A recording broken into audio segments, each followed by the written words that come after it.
Baik, saya akan terangkan bagaimana cara menulis bab 1. Jadi apa saja yang harus kita pikirkan, lalu apa saja poin-poin penting dalam bab 1 tersebut. Oke, secara umum komponen bab 1 terdiri dari latar belakang masalah, batasan masalah, identifikasi masalah, fokus penelitian atau rumusan masalah, fokus penelitian untuk penelitian kualitatif, penelitian yang lainnya memakai rumusan masalah, lalu manfaat penelitian atau kegunaan penelitian, lalu ada definisi istilah. Di kuantitatif tidak ada definisi istilah, namanya definisi operasional, tapi itu ada di bab 3. Baik, menulis latar belakang itu ada triknya, ada strateginya, juga ada tekniknya. Jadi biasanya orang memakai teknik 3 paragraf untuk menulis latar belakang. Hanya karena memang latar belakang itu merupakan komponen penting dari sebuah proposal, skripsi ataupun di artikel, maka hasil akhirnya tidak 3 paragraf.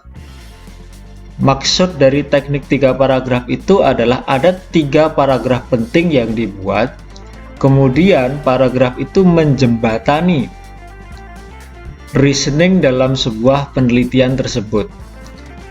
Sehingga hasil akhirnya tidak hanya 3 paragraf, tapi bisa jadi lebih dari 3 paragraf. Hanya dalam PowerPoint ini, saya sampaikan ada 4 paragraf penting. Jadi tidak 3, sudah saya pisah lagi bagian yang seharusnya 1 paragraf menjadi 2 paragraf. Paragraf pentingnya yang pertama adalah paragraf topik. Ini berisi tentang definisi topik, aspek atau kategori topik, lalu pentingnya topik tersebut dalam pendidikan. Yang kedua adalah paragraf masalah. Ini berisi tentang gap dan juga masalah yang ditemukan. Masalah ini bukan selalu atau tidak selalu hal-hal yang sifatnya kurang baik, hal-hal yang sifatnya jelek, tapi masalah ini bisa juga berupa hal-hal yang unik, ya. Hal-hal yang unik atau hal-hal yang belum pernah dibahas sebelumnya.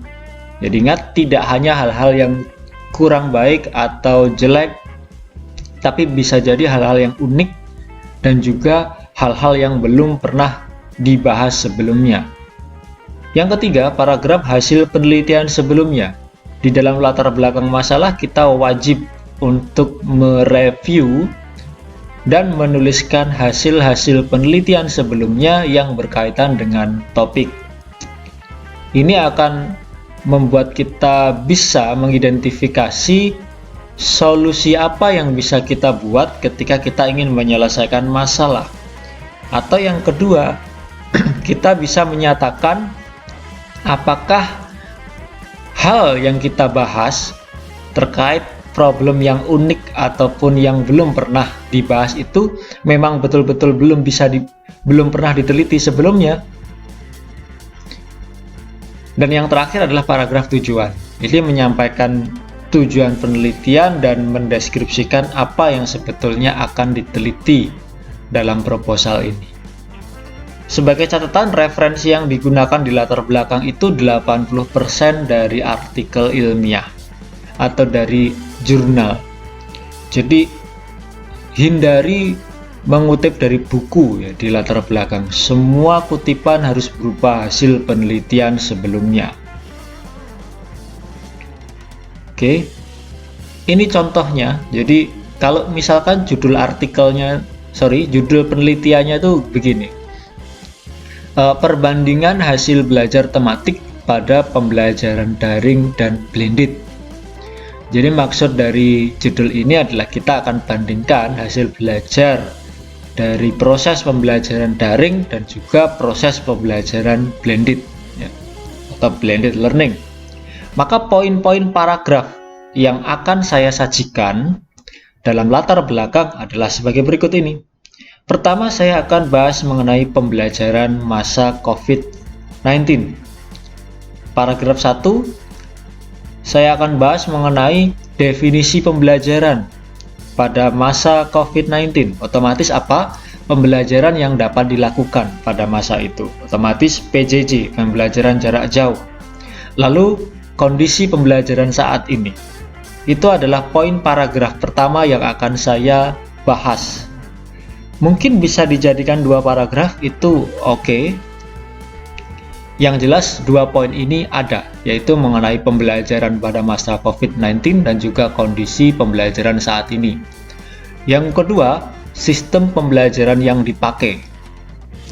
Jadi kalau tadi di paragraf pertama bahas PJJ, ya, pembelajaran yang mungkin itu ya PJJ. Nah, yang kedua spesifik PJJ yang seperti apa, pembelajaran jarak jauh yang seperti apa.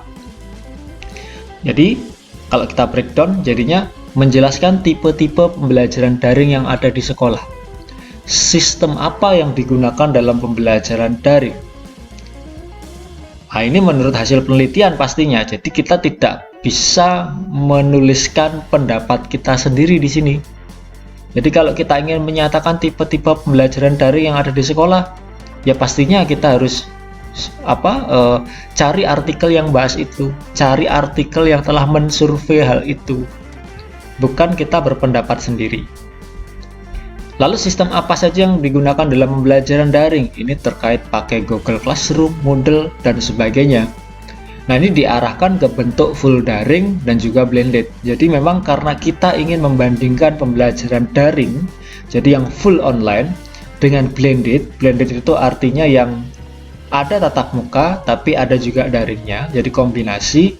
Kita arahkan ke situ, kita kutip hasil-hasil penelitian yang membahas tentang full daring dan juga blended. Lalu yang ketiga, poin ketiga adalah definisi pembelajaran daring. Ini yang full online. Jadi kita definisikan pembelajaran daring. Pembelajaran dilaksanakan full online menggunakan Google Classroom, mungkin menggunakan Moodle dan lain-lain. Sampaikan juga kelebihan dan kelemahannya. Ini harus ada sumbernya juga, dan sumbernya dari artikel hasil penelitian.